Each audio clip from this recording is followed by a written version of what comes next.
everyone, to the R.E.S.T podcast, where our goal is to help each and every one of you displace confusion, chaos, and dis-ease in order to heal and find significance in life. I am your host, Natalie Roberts, and I am here with the author of the Reconstitution Method for Healing and Rest, Virginia Dixon. All right, Virginia, so you had talked about in our last episode wanting to discuss more and dive further into the book that Dr. Coleman had written. I just think that before I get into that, when we look at people that have accomplished anything, when we look at the enduring voices, I should say, of a generation that often speak to the triumph of the human spirit, it's all so beautiful and so inspiring and motivating. But we often neglect the price, the cost of a vision, the price of a dream, the commitment, not just of the person who is given stewardship over a vision or a mission or a purpose, but the family. And you just shared with us a beautiful example of what it means to stand in the gap for each other. Sometimes it is, in your case, it was your father, but sometimes it's a sibling, sometimes it's a mother. Sometimes it is our pastors. Sometimes it's our leaders. And with that comes so much ridicule, so much judgment, so much condemnation. However, I don't think this book that I'm holding in my hand would have been possible without all those experiences. It's called The Heart of a Warrior, Delivering the Children of the World for Christ.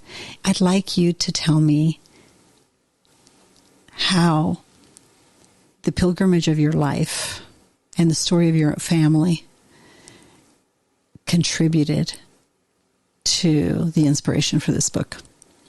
Well, that book was a writing assignment from Abba, from God himself, which I know sounds kind of crazy, but I've been given writing assignments my whole life. I was my father's senior editor. Mm-hmm. So I was the one who he came to and he said, I have 30 days. I need a manuscript for Tough Times Never Last. Tough Times don't never last, but tough people do, which was on the New York Times bestseller list for years, number one. And there was another book you probably have heard of, The Be Happy Attitudes. Mm-hmm. Dad didn't want to write that book. He came to me and he said, Sheila, I can't get out of this contract. This is the title. Here's the topic. Here's the deadline. I was Dad's senior editor / ghostwriter. However, that was more of, it was always his words, his message. But I apparently was really good at capturing his voice because nobody could ever tell the majority of it. Because I had to assemble, I had to create, I had to pull it all together, truly take his message and turn it into a manuscript form that was for the publishers. So I had presidents of Thomas Nelson and Word. I could tell you the names. They used to call me, Sheila, I need a book from your dad. This is the title. This is the topic. This is the deadline. And I'd go to Dad and I'd say, and I'd get it done and I'd get it done. It was the same way with my professors. You know, here's a paper that you need to write, a dissertation. Here's the title. Here's the topic. Here's the deadline. Get it done. Frequently, so what I learned through all of that is you don't have to necessarily know what the book's going to say before you start it. You frequently learn as you're writing, as you're putting together a book, as you're crafting it, as you're researching it, as you're looking to see what is it about this that I'm going to say now. That's not a romantic pilgrimage. It sounds so good and you make it sound so easy, but I know what is required of you. Well, yeah, but I found it very simple. It was just an easy task for me. That's where I just kind of flow naturally. So was this book simple? Yeah, actually, yes. It Why? Was in one way, in the writing part, because, well, then this is the first time so when God said to me one morning in my prayer time, he said, Sheila, I want you to write a book. The title is The Heart of a Warrior, Delivering the Children of the World for Christ. And he said, I want it disseminated in 3 months' time. And honestly, Virginia, it was so kind of like non-emotional. And I was just kind of like... It was another assignment. It was another writing assignment. Yeah. But I was like, well, kind of like I would have even with some of the publishers. Well, I don't know if I really care that much about the title because it honestly didn't resonate with me. And I was like, I don't even understand this. I don't know why he would give this to me. He should have given it to somebody. I don't know anything about what is delivering the children. What's going on? Why do I need to write this book? I mean, I say that in the book because it's, with all transparency, I was just as clueless as all the others out who are still today, too many of them, as to what's really been happening to the children. And this was over a year ago that God asked me to write that book. And it wasn't until I started writing it that I really saw what was going on. And the peril. And so the hard part about the book was the heartache. Well, the ultimate dagger of darkness to the soul of humanity is the destruction of our family. Yeah. And the destruction of our children. Yes. The demise of the family and the destruction of our own children. Yeah. And when you, by the confusion, chaos, and disease of the competing narratives, when many people feel they can even rationalize that decision, we're in really deep, dark waters. Well, the statistics tell a very, very horrible tale. Tell us what's happening to children and what are the statistics?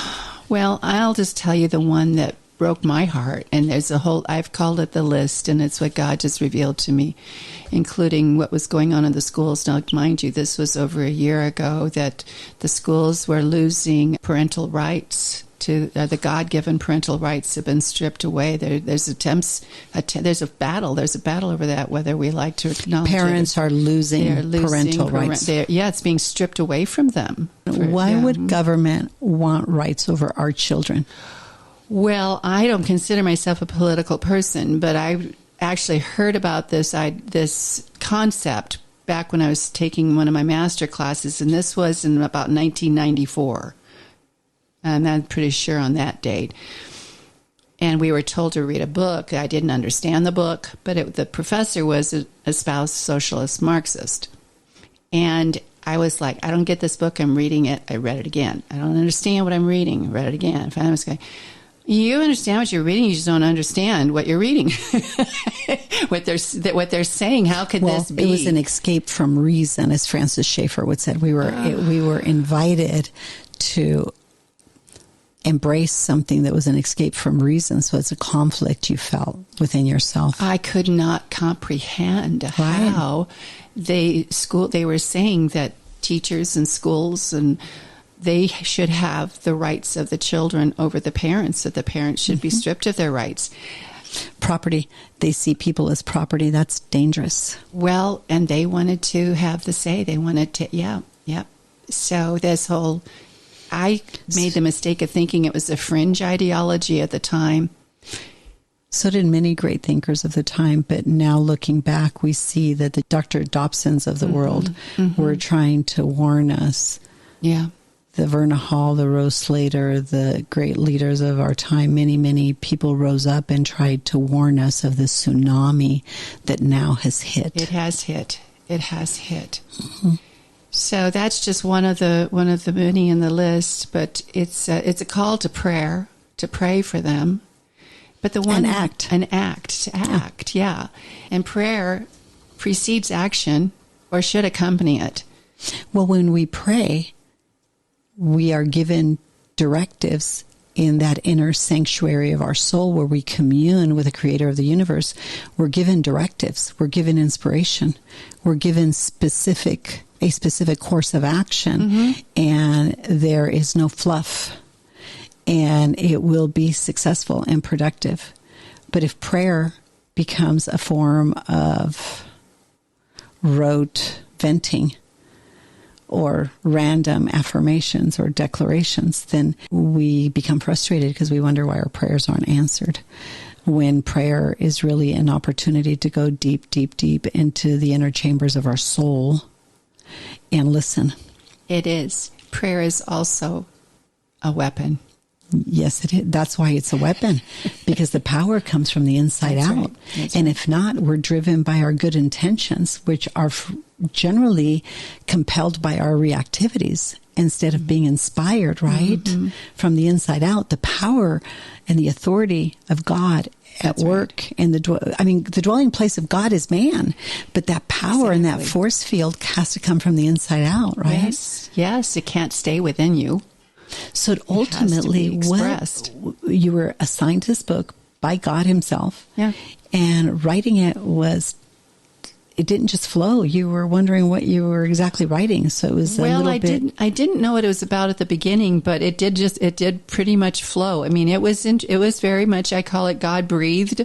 The ideas, they weren't my ideas. I can't take credit for a lot of them. What were the ideas that began to emerge, and how did they flow? Well, I'll never forget. The one that I love the most is the last chapter, chapter 8. And so much of the time, God would give me these ideas while I'm in the middle of baking or cooking or doing dishes and my hands are wet. And so I have to wash my hands, dry them off so I can find my paper and my pencil and write it down because it's so good. Because he said, Sheila, their last chapter is, if little faith can move mountains, what can limitless faith do? Wow. Yeah. Ponder that. Right. And faith comes from that quiet, still inner voice that informs us, that says, I know this doesn't make any sense, but trust me and do this. Yeah. It's an adventure. The life of faith is not a life wrought with peril, but I think it's a life full of wonder because you have no idea where the next thing's coming and how it's going to unfold. You have to depend on God. And that's what I did tell the story through the book. And one of the things that I saw as I wrote the book, it was really a beautiful thing. I knew I wanted to tell what happened. I wanted to tell my side of the story. But as I put in the book, I said, I do not have a single human enemy. I do not believe I do. I only have one enemy, and it's the same enemy that God has. That's the only enemy that I have. And it does manifest in darkness and things that make no sense that come to kill, steal, and destroy us. Are we not seeing it today? Are we not seeing it on every sphere? The beauty of what's happening today is, regardless of the political spectrum, you see that it is ultimately a battle to control lives. Stewardship over not just our children, but over us too. Mm-hmm. But we have the freedom to choose how we will respond. So this is another one of Dad's teachings, and that comes from Viktor Frankl, who, when he was in the concentration camp and they stripped him of everything, and then when they removed his wedding ring, that was the last thing they could take from him. And he had this thought: you can take absolutely everything away from me, but there's only one thing you cannot take, and that's my freedom to choose how I will respond to what you do to me. At R.E.S.T, we talk about liberty, that it is the internal function of the soul, our capacity to access that little voice that says I was meant for more than this, and navigate our mind, our heart, our will, our conscience, our feelings, right? That emote. Yeah. But it's our capacity to exercise that liberty that secures or expands or diminishes our freedom. So I love man's search for meaning, and his work is obviously a masterpiece, inspired, I think, by God. Yes. But it's really the liberty that God has instilled within the heart of man that either diminished or expanded the freedom that no one can take from us. That's right. But we've got to harness that inner strength.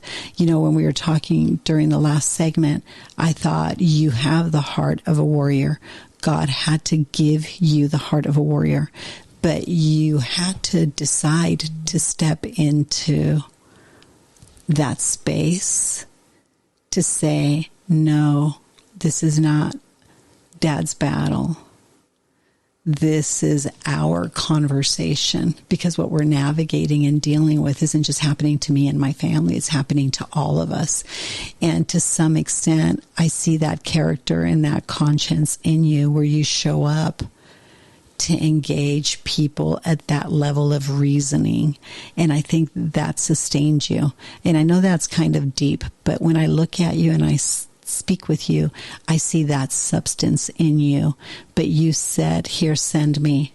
I'll go. Yes. And that's what prepared you to write a book like this. By the way, blindly write a book like this, is that you really, that these other battles didn't defeat you. You showed up with integrity and did the right thing. Because God was with me every step of the way. He held my hand. When you can't even explain that, can you? It's hard to explain. It is hard to explain. It sounds very nebulous. It sounds but there's nothing stronger. There's nothing stronger. Oh, I see it in you. In the world. And if I can just tell, I want to go back in time again to when Dad planted the church. I was 4 years old. And we didn't have a church building. We only had a drive-in theater. And we had a little house in Garden Grove, tiny little house. And the first bedroom was Dad's office. And my brother was an infant. And my mom was hanging out diapers in the backyard. And so I like to say I was Dad's first receptionist, because she would, if the doorbell rang, she'd go, Sheila, go get the door. So I would. And I can still remember seeing these women standing there, crying, tears in their eyes, and saying, I heard a pastor lives here. Wow. And as a 4-year-old, I remember saying to them, well, let me go get my daddy. He can help you. But when you think about that story, and that 40, 50 years later, he would be invited into the Soviet Union. Yeah. To literally commune with Mikhail Gorbachev, who would ultimately bring down the wall. You talk about breaking barriers in the spiritual realm of unseen world.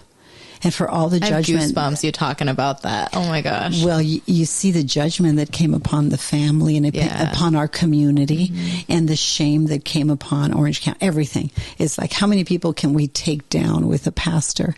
And I don't want to neglect the sovereignty of God, not just in the life of your father and the good that he did do to advance the cause of truth, but the impact it had on the life of his 4-year-old daughter, who's now at lives. I'm 72. 72. And here you are from 4 years old, but look what's happened in the pilgrimage of your life. And I want this to encourage people, Natalie, because we talk about this all the time. We need to raise hope. Exactly. And the hope is in the sovereignty of God at work in the lives of men and nations. And it doesn't begin or stop with the media, begin or stop with politics, begin or stop with education. It begins and it ends with the enduring voices of a generation that will speak and persevere and live and decide that their final word will be one of triumph and endurance and perseverance. And I think that's what I love about you. And your presence, the gentleness, the tenderness, but you're fierce inside.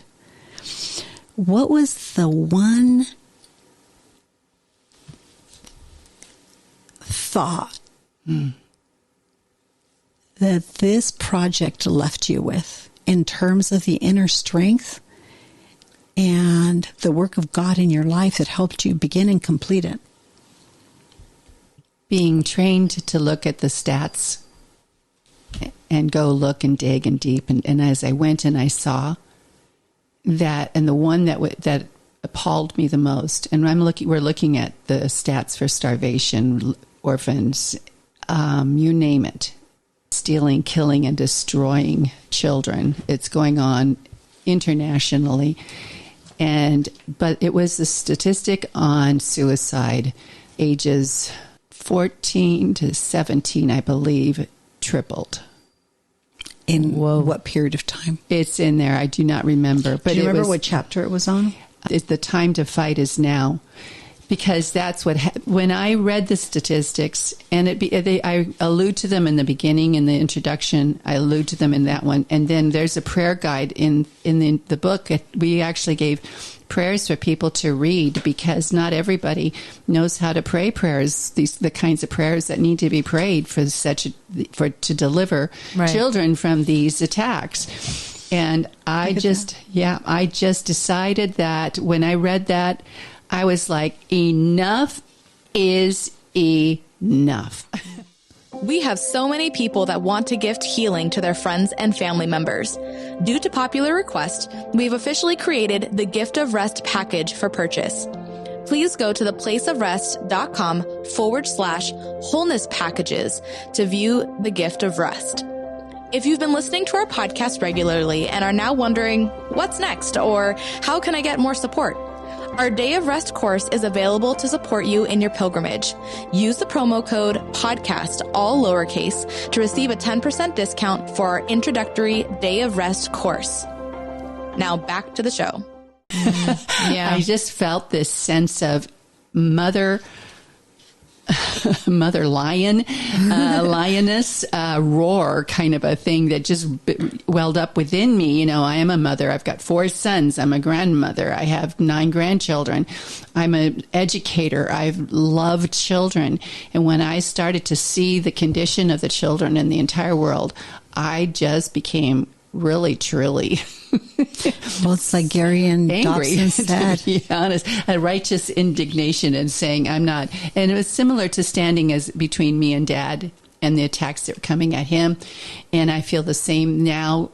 My call is to stand between evil in the world and the children of the world. You know, when Gary and Dr. Dobson, I think in reading the book, Our Hopes, Our Dreams, I highlighted, the world has never seen the joint efforts of women saying no more. Because that is the fruit, that is a gift of women to humanity, is what the advancement of life, light, liberty, love, law. We shape the character and conscience of the next generation. So it so compels me to hear you say that, because this is a universal principle. We have a womb, and we have this unique capacity to advance the cause of life, which is the thing closest and dearest to the heart of God besides love. Out of love, he made life for his pleasure, that he made us like him, to be like him in fellowship with him.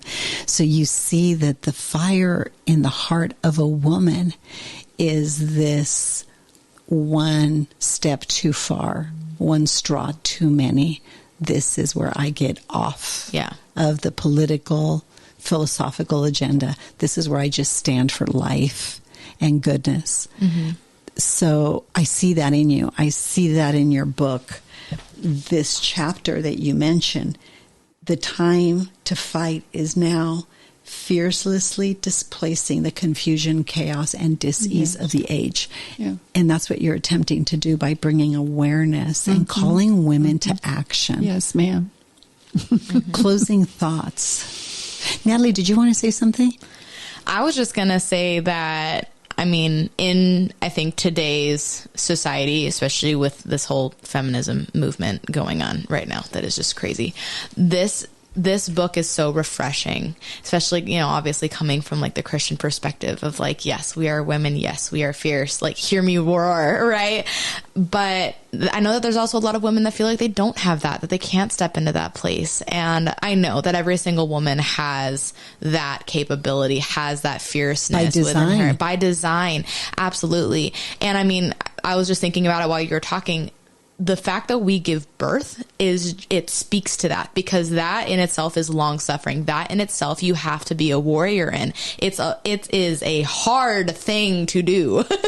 Right. So, I mean, that's just what I was thinking about. It's a divine assignment, because that life is literally woven into your life. It's such a sacred calling, but something that I love to hear from you, Natalie, and your generation is your view of what's happening, because I think it's the end of feminism. Oh, it is. No, 1,000%. And that's why collapsing, I said that this is because everything false will die a natural death, and it is dying a natural death. It is dying a natural death, and the true power of a woman is rising up to say that's a lie. Yeah, exactly. And everything that's going on with feminism right now, it is definitely in its dying stages, which is great. Sure. But the way that it is dying is brutal and horrendous, and it is confusing if you don't actually know and understand and truly see what is happening. And the value of a woman, the beauty of tenderness and sensitivity, and this power that we always talk about, the power of a woman and the authority of a man. Yeah. How those things are indispensable, but they need to come together in full force to, I think, heal the hemorrhaging heart of a generation. And I think we're watching it happen. Yeah. And women are really, and I mean, I'm seeing it just in myself, even right now, is that women are starting to long for those like homesteading days where we were able to step into our femininity and our tenderness and, you know, learning how to bake bread at home, have a garden, I mean, that's like where I'm at. Like, I want to own some chickens. Like, I'm ready to do the whole thing. But it also takes having the men to step into their authority. And I think that we're at this crux in our society right now where it's a teeter-totter. We're on a slippery slope. And so it's either going to go to those days where the men are going to rise up and we're going to enter into that period of masculine authority, which is amazing. That's the way that God designed it. Or we're going to go the other way and keep sliding further down the hill. And I'm really hoping that it's for the first one. I think it's an uprising. Yeah. But the children, I think they're the ones that can cause us to put everything aside. Yep. And rise up and say no more. I have a lot of hope for them. I do too. That's one of the things since writing the book. It's a book of hope, and I put that in the very beginning, and that's really important for people to hear. I have tremendous hope. I do too, and I would like to really break this down and collaborate with you to see how at R.E.S.T. we can help you do that in ways that you never dreamt possible. And Sheila, you're going to say, oh my gosh, having written what you've written, you're going to see only God could have totally put you on this assignment. But I was telling the girls today, I got all choked up. It was Jonathan and Amanda, but I'm trying to leave everything in place in the next however many years I have for these guys to take it to places and bring people in to develop the narratives in ways I never intended. The big battle was always Virginia. We got to brand Virginia. We got to brand Virginia. So when you guys were big in the Crystal Cathedral and all that was happening, my work was published all over the United States. It was published all over the world, my photography. Tommy Nelson published, Hallmark published a lot of my work and whatnot. I was at the CBA and I walked in and they had commissioned me to do some artwork. And at the time, Carpentry had commissioned a lot of my photography because they were doing all the framed art with my work. And on my way to the booth, I had to do a signing. I ran into R.C. Sproul. And I said, R.C., how are you? And he said, Virginia. And he gave me a big hug. And I said, what do you think of the CBA this year? And I'll never, ever forget. He came close and he said, he got that look that R.C. would get. And he pulled me close and he said, if Jesus was in here, he'd walk in with a whip in his hands. Oh, my goodness. And I thought, I think so too. But I'm no R.C. Sproul. But I thought, that's what I was thinking. Not quite in those words. And he blinked at me and he said, don't ever forget it. So I went to see Carpentry. I went to the booth, right? And, you know, they had promoted and advertised like they do when they have an author or speaker or a writer. And by then they had published a lot of my gift books and everything through Garborg's and whatnot. So people were familiar with my work. And I'll never forget, women were around me and I felt like it was all like flies, right? I don't know why I got the idea of flies. I wish I thought of honey and there were bees, but no, it was flies. And I just thought, I heard that quiet, still voice. And I said to the Lord, if this is the sum total of my work, I will consider my life a failure. Mm-hmm. I'm not interested. You guys know the extent to which I feel this way. I said, I'm not interested in fame and I'm not interested in money. Right. And so I turned to Jenny. I said, we're losing the heart of a generation in this country. I just ran into R.C. and I asked him what he thought about all this. And he said, and I told her what he said. And she said, are you quitting? Are you telling us that you're not going to fulfill your contract and your job? And I said, no, not at all. But if this is the sum total of my work, I will consider my life a failure. There's going to be a shift.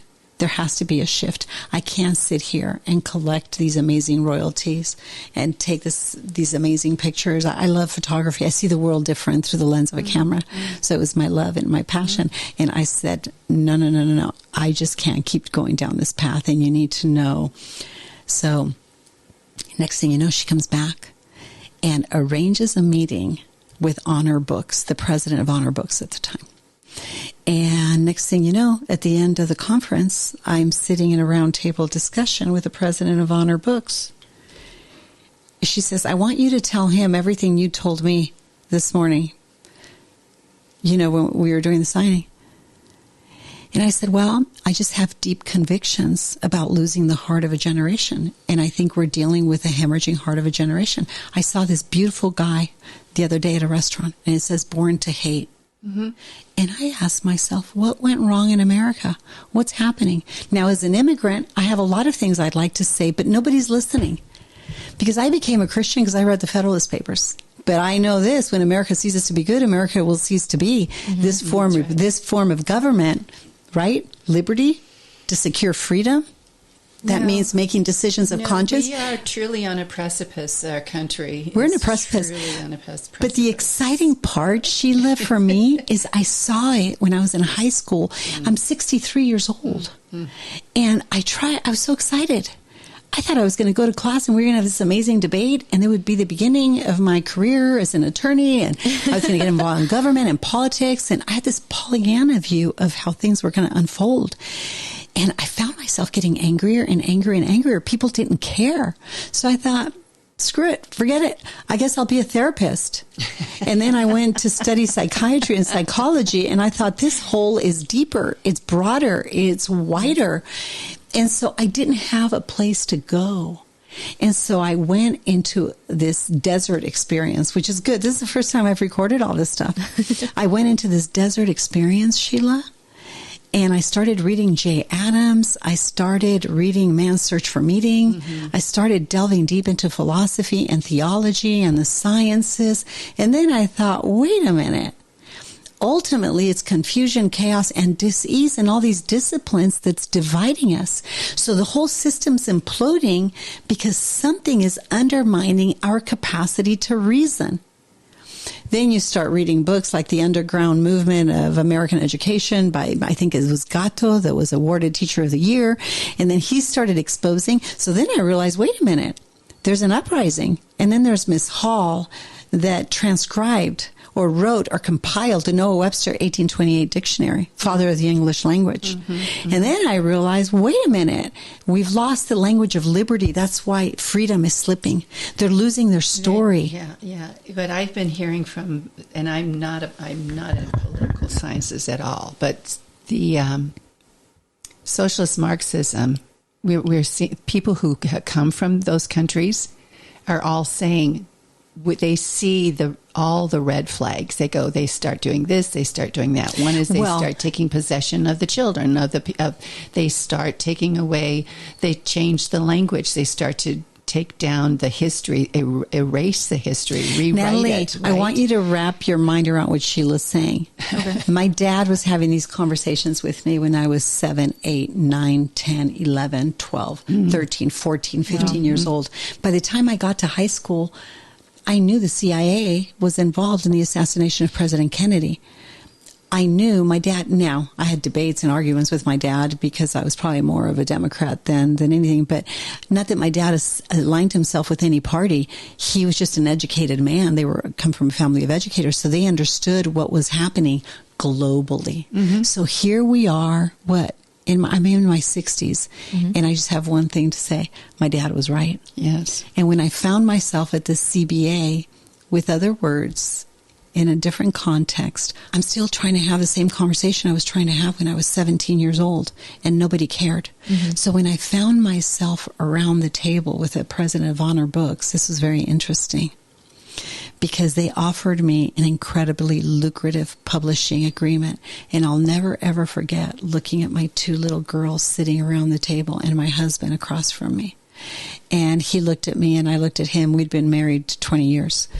We asked to have a little bit of time to pray about everything. He wanted me to move into a suite. I forgot where they were located at the time. And I could have my family with me, and they would give me a writer, but I could author this book so I could get it out. He said, we've got to document everything you just said. And then I thought, he sees me as a marketable commodity, and I'm not ready to step into a national and a global stage with these ideas because I had no peace. And Natalie will tell you, if I don't have peace about something, I don't care what you throw at me. I'm not moving.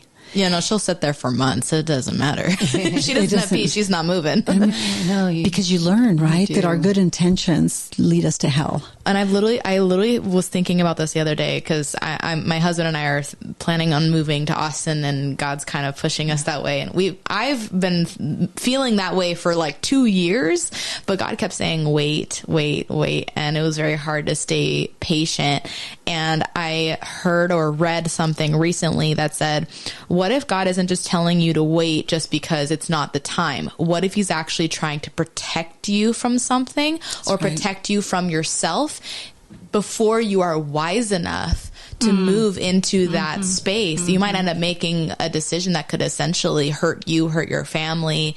Or prepared, like you with Sheila. He was preparing you. Totally. Through the things. Yeah. But around that table, we walked away, and I looked at my little girls, and he had one by the hand. I had the other one.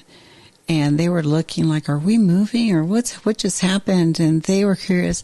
And my husband, I'll never forget, he put his arm around me, and he said, they don't get you. That this isn't something you're selling. This is a deep conviction. And just because you speak about something with conviction doesn't mean in your mind that you're the person right now to go advance it. It's not about promoting you or promoting your ideas. It's about something's happening in America, and we need to wake up to it.